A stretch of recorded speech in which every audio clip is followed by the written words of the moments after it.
1 বছর হতে চলেছে। এখন আমরা কিছু সিমটম দেখতে পাচ্ছি, যেগুলো দেখে আমরা বুঝতে পারছি যে এটা আসলে একটা সাধারণভাবে একটা রেজিম চেঞ্জের দিকে যাচ্ছে। যারা এতদিন সক্রিয় ছিল, জুলাই আন্দোলনে সক্রিয় ছিল, এবং যারা আসলে এখান থেকে উঠে এসেছে, যারা নেতৃস্থানীয় পর্যায়ে আছে বিভিন্ন জায়গায়, তারা কিন্তু আসলে এই নারীদেরকে এক ধরনের নারীদের শক্তিটাকেই তারা ব্যবহার করেছে। বন্দর ব্যবস্থাপনা একেবারেই এই সরকারের ম্যান্ডেট নয়, এবং এটা করা উচিতও না।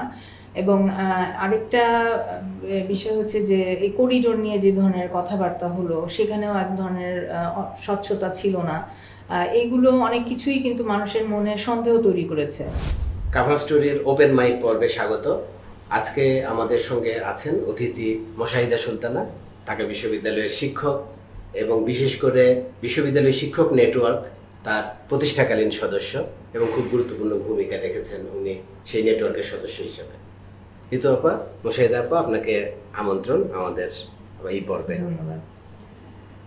যেটা দিয়ে শুরু করতে চাই আপা, সেটা হলো যে যদি আমাদের ভিউয়ারদেরকে বলেন যে বিশ্ববিদ্যালয় শিক্ষক নেটওয়ার্ক তারা জুলাইয়ের এই আন্দোলনে এবং বিশেষ করে তারও আগে কিভাবে ছাত্রদের এবং অন্য আরো বৃহৎ আন্দোলনগুলোর সাথে সম্পৃক্ত হলো, কিভাবে একটা ভূমিকা রাখলো, সেটা যদি আমাদেরকে একটু সংক্ষেপে বলেন। আচ্ছা, শিক্ষক নেটওয়ার্ক থেকে আমরা যখন শুরু করেছিলাম সেটা 10 বছর আগে। ঢাকা বিশ্ববিদ্যালয়ের কয়েকজন শিক্ষক এবং রাজশাহী বিশ্ববিদ্যালয়ের কিছু শিক্ষক, আমরা এই একটা শূন্যতা অনুভব করছিলাম যে এখানে শিক্ষক সমিতি আছে, কিন্তু শিক্ষক সমিতিগুলো এক একটা সমিতি এক একটা রাজনৈতিক দলের আজ্ঞাবহ, এবং তারা আসলে এতটাই আজ্ঞাবহ যে মানে বিশ্ববিদ্যালয়ের যে গুরুত্বপূর্ণ বিষয় সেগুলো অনেক সময় গণতান্ত্রিক পদ্ধতিতে সিদ্ধান্ত নেওয়া হয় না। তো আমরা সেই জায়গা থেকে চেষ্টা করেছিলাম যে এমন একটা নেটওয়ার্ক তৈরি করা যেখানে অনেক ধরনের শিক্ষক, যারা সমমনা শিক্ষক রয়েছেন, তারা এখানে যুক্ত হতে পারেন এবং একটা বড় প্ল্যাটফর্মের মধ্যে থেকে একটা ব্যতিক্রমী অন্য ধরনের কথাগুলো, মানুষের কথাগুলো, শিক্ষকদের অন্যান্য যেগুলো, তাহলে বিশ্ববিদ্যালয় এবং শিক্ষা প্রতিষ্ঠান বিষয়টাই আপনাদের প্রথম মাথায় ছিল। এবং এর সাথে আমরা দেখলাম, কাজ করতে গিয়ে আমরা দেখলাম যে আমরা যেই একটা অবস্থায় রয়েছি সেখানে আমাদেরকে এই রাজনৈতিক লড়াইগুলো না করলে আমরা আসলে ওই কাজগুলো সম্পন্ন করতে পারবো না। অর্থাৎ আমাদের শিক্ষার্থীরা নিপীড়িত হচ্ছে হলে, আমরা দেখছি যে মারপিট হচ্ছে, শিক্ষার্থীরা এখানে নিরাপদ বোধ করছে না।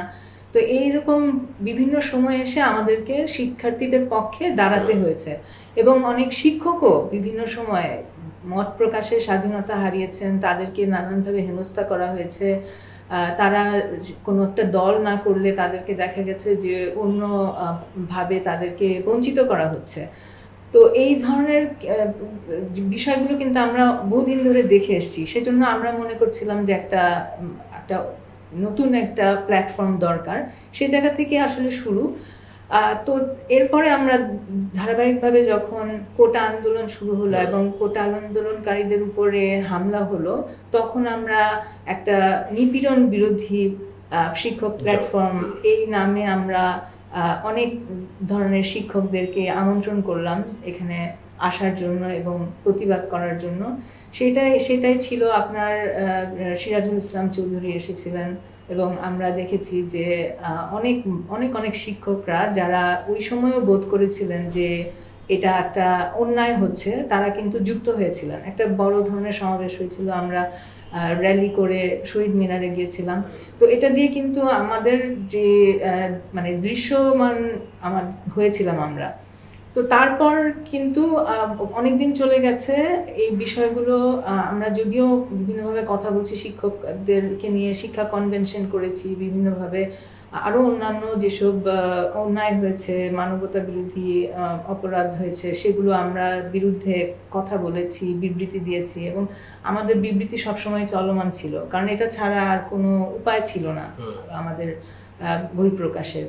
তো এইভাবেই আমরা আসলে 17ই জুলাই প্রথম শিক্ষক নেটওয়ার্ক থেকে আমরা যে প্রথম আয়োজন করি যে প্রতিবাদ সমাবেশের, সেটার কথা আমি বলতে পারি যে এটার মূল আয়োজকদের মধ্যে আমি অন্যতম ছিলাম, এবং আমরা সবাই তখন বুঝতে পারছিলাম যে এই অন্যায় আর মেনে নেওয়া যায় না, এবং এখানে একটা বৃহত্তর প্ল্যাটফর্ম থেকে সকলকেই এখানে স্পেস দেওয়া উচিত, যারা অন্যান্য শিক্ষকরাও যারা আসছেন।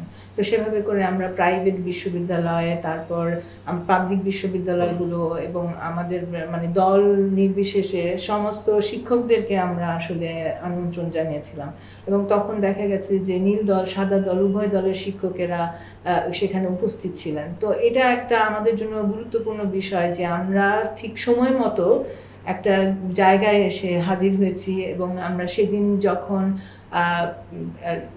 মানে থানায় গিয়ে দুজন শিক্ষার্থীকে বের করে নিয়ে আসলাম, সেটা যখন সম্প্রচার করা হয়েছিল টিভিতে, মিডিয়াতে, তখন দেখা গেল যে মানুষ এক ধরনের শক্তি সঞ্চয় করেছে। এবং এরপর থেকে আমরা দেখলাম যে ডাক্তার বলেন, আইনজীবী বলেন, বিভিন্ন শ্রেণী পেশার মানুষরা তারাও ওই ভয় কাটিয়ে একটা মানে শঙ্কামুক্ত হয়ে যে আমাদের পাশে অনেক মানুষ আছেন। তো এটার শক্তিটা তো আস্তে আস্তে বাড়ে। তো প্রাথমিকভাবে যে মানে ধাক্কাটা আমরা দিয়েছি সেটা আমার কাছে মনে হয় একটা গুরুত্বপূর্ণ বিষয় ছিল, যেটা আমরা পরে শুনেছি। এটা তো আমরা তখন বোধ করিনি, পরে আমরা বুঝেছি যে অনেক মানুষ এখান থেকে শক্তি সঞ্চয় করেছে, তাদেরকে তাদের মধ্যে আগ্রহ তৈরি হয়েছে, তারা প্রতিবাদের করতে নেমেছে।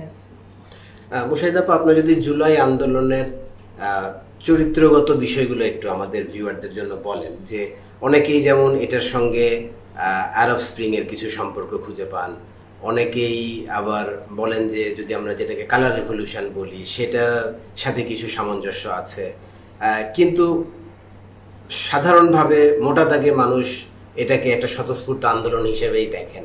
আপনি একেবারে আন্দোলনের ভেতরে থাকা একজন মানুষ, আপনার এই বিষয়ে দৃষ্টিভঙ্গিটা কি? আমার কাছে মনে হয় যে এটা একটা স্বতঃস্ফূর্ত আন্দোলন, এবং এখানে কোনো বিদেশি ইন্ধন ছিল না।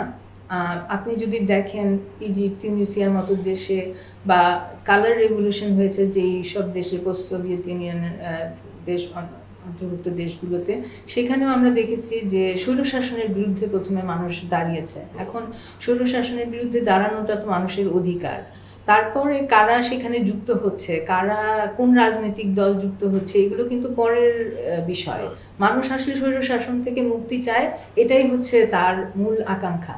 তো ওই জায়গা থেকে আন্দোলনটা স্বতঃস্ফূর্ত ছিল, এবং আপনি যতই আরব স্প্রিং এর সাথে বা কালার রেভলিউশনের সাথে তুলনা দেন না কেন, আসলে এটা কোনোটার সাথেই তুলনাযোগ্য না সেই অর্থে, কারণ এক একটা আন্দোলনের ডাইনামিক্স এক এক রকম। এটা এক একটা ভাবে এগুলোর স্ফুলিঙ্গ তৈরি হয়, এবং মানুষের মধ্যে সেই চেতনা তৈরি হয়, যেটা আসলে তুলনাযোগ্য না বলে আমি মনে করি। তবে কিছু কিছু বিষয় আমাদের দেখবার আছে যে এর পরবর্তী, যখন অভ্যুত্থান পরবর্তী কি হচ্ছে। আমরা যদি দেখি যে কালার রেভলিউশন যে দেশগুলোতে বলা হয়েছে স্বৈরশাসন হটিয়ে তারা যখন একটা গণতান্ত্রিক সরকার বলেছে যে গণতান্ত্রিক সরকার এসেছে, সেগুলো আসলে গণতান্ত্রিক সরকার হয়নি। সেটা আমরা দেখেছি বিভিন্ন দেশে, সার্বিয়াতে দেখেছি, আমরা দেখেছি চেক রিপাবলিকে, আমরা দেখেছি জর্জিয়াতে, সেখানে কিন্তু এখনো নানান ধরনের স্বৈরাচার বিরোধী আন্দোলন চলছে।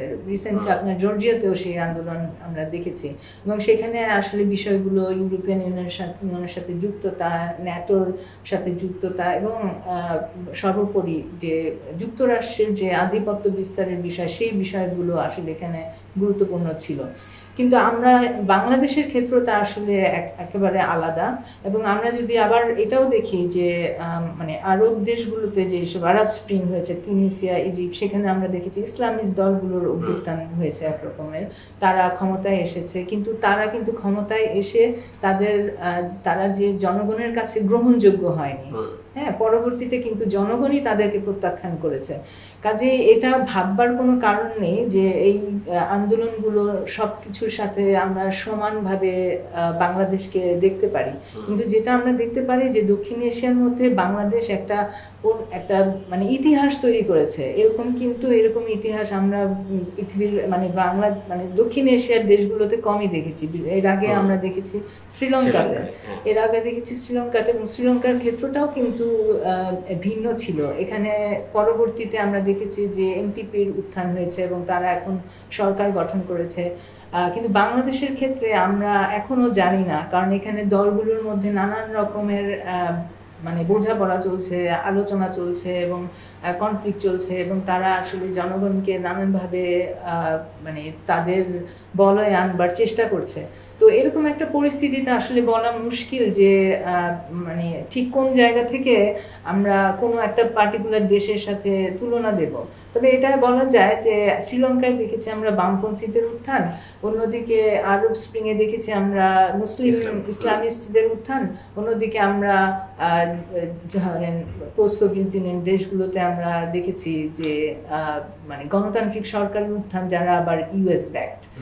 কাজে এখানে আসলে বলা মুশকিল যে আমরা এখন কোন অবস্থায় আছি এটা আমাদের। তবে 1 বছর হতে চলেছে, এখন আমরা কিছু সিমটম দেখতে পাচ্ছি যেগুলো দেখে আমরা বুঝতে পারছি যে এটা আসলে একটা সাধারণভাবে একটা রেজিম চেঞ্জের দিকে যাচ্ছে। যদিও সংস্কার নিয়ে অনেক আলাপ হয়েছে, সংস্কার হবে কি হবে না বা কি ধরনের সংস্কার হবে এগুলো নিয়ে মানুষের অনেক প্রত্যাশা ছিল, কিন্তু দেখলাম সবকিছু বাদ দিয়ে এখন যেদিকে অগ্রসর হচ্ছে এই রাজনৈতিক পরিস্থিতি, সেটা একটা রেজিম চেঞ্জের দিকেই যাচ্ছে মূলত। যারা এই তর্কটা তুলছেন তাদের কথাকে যদি আমি নিয়ে আসি, তারা দুটো বিষয় ধরেন বলার চেষ্টা করছে। একটা হলো যে আমরা দেখেছি যে এই অভ্যুত্থানের নেতৃত্ব দেওয়া ছাত্রদের মুখ থেকে যে তারা বলেছে যে 5ই আগস্ট সফল না হলে তাদের এক ধরনের সশস্ত্র সংঘাতের প্রস্তুতি ছিল, যেটা তারা সেই সময় বলেছে, পরেও বলেছে। এইটা একটা। এবং তারপরে 5ই আগস্টের পরে বিশেষ করে থানায় আক্রমণ, হ্যাঁ একটা যুক্তি হতে পারে যে যেহেতু পুলিশ এত নিপীড়নমূলক ছিল যে তাদের প্রতি একটা স্বতঃস্ফূর্ত ক্ষোভ ছিল, কিন্তু থানাগুলোতে আক্রমণ এবং অস্ত্র লুট, জেলখানা থেকে পালিয়ে যাওয়া, সেই অস্ত্রগুলো এখনো উদ্ধার না হওয়া, এইটা একটা অনেকে দেখছেন যে এইটার কোনো যোগসূত্র আছে কিনা। আপনি এটাকে কিভাবে দেখেন? আমার কাছে মনে হয় কিছু ঘটনা আছে যেগুলোর ব্যাখ্যা আছে, কিন্তু যেটা ঠিক হয়ে ওঠেনি, সশস্ত্র সংগ্রাম যেটা বলা হয়, সেটা সম্পর্কে আসলে কোনো মন্তব্য করা আসলে একটা ষড়যন্ত্র থিওরি হয়ে যাবে এখানে। কাজে যা হয়েছে সেটার উপরেই আমরা মন্তব্য করতে পারি, কিন্তু যা হয়নি সেটা নিয়ে আসলে মন্তব্য করা কঠিন।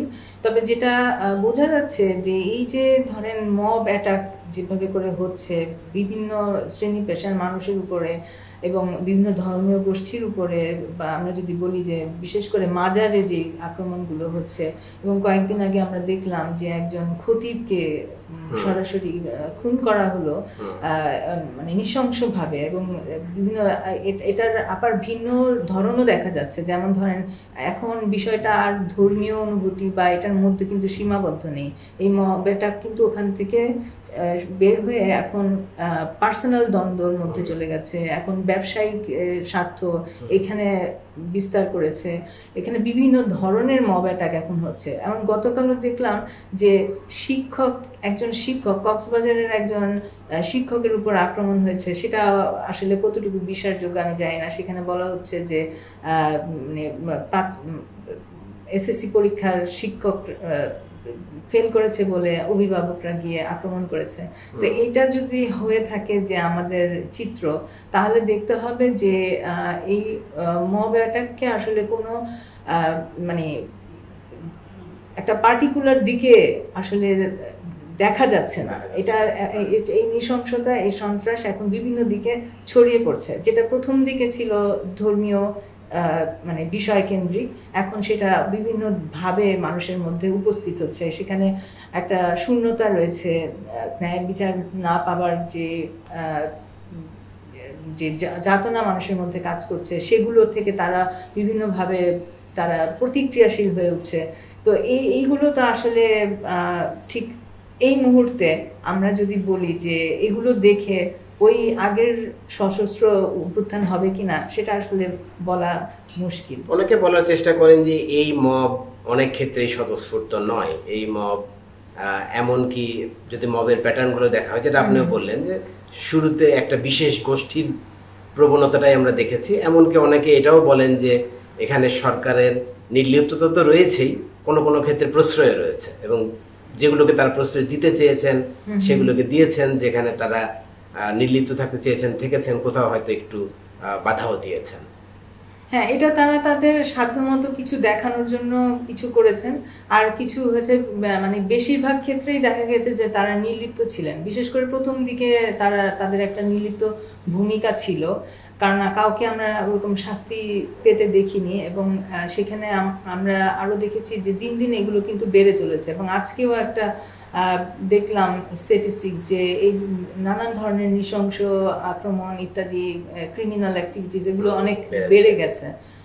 তো যদিও সরকার সেটা স্বীকার করছে না, এটাকে উল্লেখযোগ্য না বলে প্রমাণ করার চেষ্টা করছে, কিন্তু আসলে কিন্তু এগুলো বাড়ছে, এটা আমরা দেখছি। তারপরে চুরি ডাকাতি এগুলোও কিন্তু বেড়ে গেছে।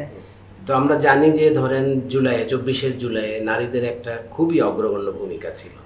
নারীরা একটা সময় তো যখন আন্দোলন প্রায় স্তীমিত হয়ে যাচ্ছে, তখন নারীরা সে আন্দোলনকে আবার বেগবান করেছে ঢাকা ইউনিভার্সিটিতে মধ্যরাতে বের হয়ে এসে।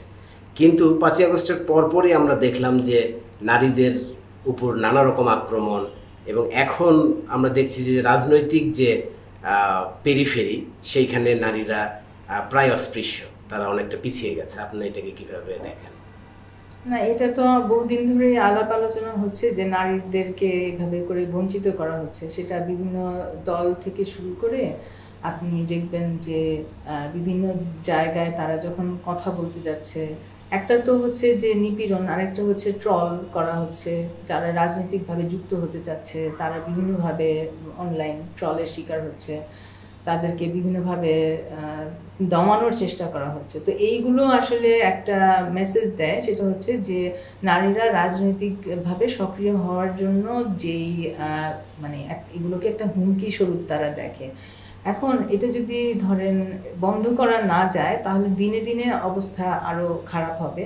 এবং আমরা আরও একটা জিনিস লক্ষ্য করছি, সেটা হচ্ছে যে যারা এতদিন সক্রিয় ছিল, জুলাই আন্দোলনের সক্রিয় ছিল, এবং যারা আসলে এখান থেকে উঠে এসেছে, যারা নেতৃস্থানীয় পর্যায়ে আছে বিভিন্ন জায়গায়, যাদেরকে মিডিয়াতে প্রতিদিন দেখা যাচ্ছে, তারা কিন্তু আসলে এই নারীদেরকে এক ধরনের নারীদের শক্তিটাকেই তারা ব্যবহার করেছে। কাজেই সেই দিক থেকে চিন্তা করলে অবশ্যই নারীদের সাথে এক ধরনের অন্যায় হচ্ছে। আমি বলবো যে অনেকেই এই তাদের জায়গাটা করে নিতে পারছেন না, আবার তাদেরকে সেটা জায়গাটা করে দেওয়ার জন্য যে পরিবেশ সেটা তৈরি করার জন্য যারা করতে পারতো, তাদের সহযোগী যারা ছিলেন, তারাও আসলে খুব বেশি সহযোগী ভূমিকা এখন পালন করছে না। আর আমি আরেকটা বিষয় হচ্ছে যে আমাদের যে সামাজিকভাবে আমরা আগে থেকেই নারী বিদ্বেষী একটা মনোভাব আমরা দেখে এসেছি, সেটা নারী পুরুষ উভয়ের মধ্যেই রয়েছে, এবং সেটা আসলে একটা দীর্ঘমেয়াদী বিষয়, এটা একদিনে যাবে না। তো আমরা যে জুলাই অভ্যুত্থান থেকে অনেকেরই এটা আশা ছিল যে আরও নারীদেরকে সামনে দেখা যাবে, সেটা আসলে দেখা যাচ্ছে না। এটা আমাদের সকলের জন্যই আসলে একটা মানে কি বলবো, একটা মানে অশুভ সংকেত বলবো। আপনি তো নারীর মৈত্রী যাত্রাতেও অনেক সক্রিয়ভাবে সম্পৃক্ত ছিলেন। তো মৈত্রী যাত্রার পরে মানে কোনো পার্থক্য দেখেন, বিশেষ করে সরকারের দৃষ্টিভঙ্গিতে, সরকারের ভূমিকায় নারীদের বিষয়ে? আসলে সেরকম কোনো পরিবর্তন এখন পর্যন্ত আমরা দেখতে পাইনি। তবে যেটা এখানে গুরুত্বপূর্ণ সেটা হচ্ছে যে এই যে মৈত্রী যাত্রা প্ল্যাটফর্মের মধ্য দিয়ে এতগুলো মানুষ একত্রিত হয়েছে, নারীরা একত্রিত হয়েছে, পরবর্তী আপনি প্রতিক্রিয়া কিছু দেখবেন, সেটা বিশেষ করে ইসলামিস্টদের মধ্য থেকেই এসেছে। এবং সেই প্রতিক্রিয়াগুলো দেখে কিন্তু বোঝা যায় যে এখানে আমরা একটা বড় ধরনের আঘাত করতে পেরেছি, বা পুরো বিষয়টাকে যে এখানে নারীরা যে চুপ নেই, এইগুলো যে ঘটছে এবং এর বিরুদ্ধে যে অনেক মানুষ দাঁড়াতে পারে, সেই মেসেজটা কিন্তু এটার মধ্যে দিয়ে দেয়া হয়েছে, এবং সেটা কিন্তু সত্যি সত্যি আছে। এখন এই আপনি লক্ষ্য করলে দেখবেন যে এইগুলো অনেক ক্ষেত্রে দেখা যায় যে ইসলামিস্টদের বক্তব্য তারা ইউটিউব ব্যবহার করে বা বিভিন্ন ধরনের মাধ্যম ব্যবহার করে মানুষকে নানানভাবে মানে শঙ্কিত করার চেষ্টা করছে, মেসেজ দেওয়ার চেষ্টা করছে যে তারা এক ধরনের দখল করছে। আমার মনে হয় না যে এই গোষ্ঠীটা আসলে খুব বড়, বা মানুষের ভিতরে সেভাবে একটা মানে মানুষের মনটাকে আসলে সেভাবে জয় করতে পারবে। বা রাজনৈতিক দিক থেকেও তারা যত বেশি দেখাচ্ছে তত বেশি আসলে তাদের দৌরাত্ম আমার মনে হয় না, কারণ বাংলাদেশের অধিকাংশ নারীরা আসলে নিপীড়িত এবং তারা জানে যে এই ধরনের ইসলামিক গোষ্ঠী যদি ক্ষমতায় আসে তারা কি ধরনের নিপীড়নের মধ্যে থাকবে। এটা সবার ক্ষেত্রে প্রযোজ্য না, আমি জেনারেলাইজ করছি না, কিন্তু এখানে এই যে ভিন্ন ধরনের নারী আছে এই উপস্থিতিটা জানান দেওয়াটাই এখানে গুরুত্বপূর্ণ বিষয় ছিল। একটু অন্য বিষয়ে আপনার কাছে জানতে চাই, ধরেন আমরা যদি জুলাই আন্দোলনের শুরুটা দেখি তাহলে এইটা কোটার সংস্কারের জন্য, এবং যদি ওখানে স্পিরিটটা খেয়াল করি তাহলে কর্মসংস্থান, তরুণদের কর্মসংস্থানের একটা কর্মসংস্থান না হওয়া সেটা একটা ক্ষোভ, বা তার যেভাবে যে পদে যাওয়া উচিত সেটা না পাওয়া সেইটা ছিল। এখন এই জুলাইয়ের পরে এখন ওভারঅল বাংলাদেশের কর্মসংস্থান পরিস্থিতি কি? বা আমরা নতুন সরকার দেখলাম যে অনেক রকম আশা আমাদের দেখালেন যে এখানে অনেক ইনভেস্টমেন্ট হবে, অনেক কর্মসংস্থান তৈরি হবে। এখন একটা বছর পরে এই সেক্টরটার অবস্থা আপনি কিরকম দেখেন? গত এক বছরে আমি আসলে বেশ কয়েকটি কর্মসংস্থান বিষয়ক মানে আন্দোলন সংগ্রামের মধ্যে পড়ে গিয়েছিলাম। এক অর্থে যে আমরা তো সবসময় শ্রমিকদের পক্ষে কথা বলতাম, আমাদের একটা সেই ব্যাকগ্রাউন্ড ছিল। তো শিক্ষক নেটওয়ার্কের পক্ষ থেকে বলেন বা সর্বজন কথার পক্ষ থেকে বলেন বা গণতান্ত্রিক অধিকার কমিটির পক্ষ থেকে বলেন, আমাদের আসলে আমরা কিছু দায়িত্ব অনুভব করি। সেটা হচ্ছে যে বিভিন্ন জায়গায় যখন আন্দোলন হয় আমরা সেখানে যে বোঝার চেষ্টা করি। এর মধ্যে কতগুলো আন্দোলন হয়েছে আপনারা দেখেছেন যে প্রাথমিক শিক্ষকেরা, নারী শিক্ষকেরা দিনের পর দিন রাস্তায় বসেছিলেন। হ্যাঁ, তো সেখানে আমরা উপস্থিত ছিলাম। আমরা পল্লী বিদ্যুতের যে আন্দোলন হয়েছে সেখানে উপস্থিত ছিলাম। তারপরে আমরা দেখছি যে তথ্য আপারা প্রায় 1968 জন তথ্য আপা, তারা চাকরি হারিয়ে এখন মানে অপেক্ষা করছে প্রেস ক্লাবে, মানে আজকে বোধহয় 47 দিন হলো। তো এগুলো কিন্তু সবই কর্মসংস্থানের লড়াই। কাজে এইগুলোর সাথে সরাসরি যুক্ত থেকে যে বিষয়টা বুঝেছি সেটা হলো যে এই অন্তর্বর্তী সরকার আসলে বুঝতেই পারছে না যে কিভাবে এই সমস্যাগুলোর সমাধান করতে হবে। একটা হচ্ছে যে দীর্ঘদিন ধরে কিছু দুর্নীতি চলে এসছে, এর পাশাপাশি যেটা হচ্ছে যে কিছু অশুভ আতাতও ছিল। হ্যাঁ, বিভিন্ন ধরনের ব্যক্তি স্বার্থ এবং গোষ্ঠী স্বার্থ এখানে কাজ করেছে। সেই আতাতগুলোর কারণে ওগুলোকে ভেঙে ফেলা একটা কঠিন বিষয়। আমি বলবো যে এগুলোই কিন্তু সংস্কার, যেই সংস্কারটা আসলে তারা করতে ব্যর্থ হচ্ছে। কাজে তারা, আমার মনে হয় যে আগে যেভাবে চলতো সেই একই নিয়মে একই ধারাবাহিকতায় তারা চলার চেষ্টা করছে। যেমন পল্লী বিদ্যুৎ সংস্কারের বিষয়টাই যদি আপনি ধরেন, যে এত দিন ধরে পল্লী বিদ্যুৎ আন্দোলন কিন্তু চলছে, কিন্তু তারা এতদিন পর্যন্ত আন্দোলন চলার পরেও যখন এখন আন্দোলন শুরু করেছে তখন তাদেরকে মানে বলা হচ্ছে যে তারা রাষ্ট্রদ্রোহী, তারা হচ্ছে আওয়ামীপন্থী এবং দেশকে অচল করে দেওয়ার চেষ্টা করছে। বা তথ্য আপাদের ক্ষেত্রেও ধরেন, তাদেরকে বলা হচ্ছে আওয়ামী আবর্জনা বলা হচ্ছে। বা 43তম BCS এর যারা আন্দোলনে নেমেছিল তাদেরকে NSI একবার এক ধরনের গোয়েন্দা সংস্থা এক ধরনের তথ্য দিয়েছে, আবার দেখা গেল DGFI আরেক ধরনের তথ্য দিয়েছে। তো তারা তাদের বিরুদ্ধে তাদেরকে নিয়ে তদন্ত করতে গিয়ে যে ধরনের তথ্য এসেছে একটার সাথে একটা মেলে না, কনফ্লিক্টিং, এই কারণে দেখা গেল তারা দিনের পর দিন বসে আছে, তাদের ব্যাপারে কিছু করা হলো না। কাজে এই যে এগুলো কিন্তু কর্মসংস্থানের লড়াই আমরা, এবং এখানে দেখলাম যে পুরোপুরি সরকার ব্যর্থ হয়েছে এইগুলোকে অ্যাড্রেস করতে। আমরা TNZ এর ক্ষেত্রে দেখলাম যে সামান্য মজুরি, তার মজুরিটাই সে আদায় করতে পারছে না। তাহলে কি মনে করেন যে সরকারের এটা প্রায়োরিটিতে নাই, নাকি সরকার চেষ্টা করেও পারছেন না? না, আমার কাছে মনে হয় যে সরকার চেষ্টা করছে না, সরকার এগুলোকে প্রায়োরিটি দিচ্ছে না। আচ্ছা, তাহলে সরকার ধরেন এইরকম ন্যায্য জিনিস, যেটা আমাদের আন্দোলনটাই ছিল বৈষম্য বিরোধী আন্দোলন, সেরকম জায়গায় প্রায়োরিটি দিচ্ছে না। কিন্তু আমরা ধরেন দেখতে পাই যে সরকার এমন কিছু বিষয় প্রায়োরিটাইজ করছে যেটা অনেকেই বলেন যে এই অন্তর্বর্তী সরকারের প্রায়োরিটিতে আসা কথা না। তারা হয়তো নির্বাচনকে প্রায়োরিটাইজ করতে পারেন, সংস্কারকে প্রায়োরিটাইজ করতে পারেন, কিন্তু আমরা দেখছি যে ধরেন বিভিন্ন বিদেশি চুক্তি, এখানে বন্দর ব্যবস্থাপনা, বিদেশিদের হাতে যাওয়া, করিডোরের মতো ইস্যু, এই বিষয়গুলোকে তারা অনেক বেশি প্রায়োরিটাইজ করছেন। এটা আপনি কি মনে করেন?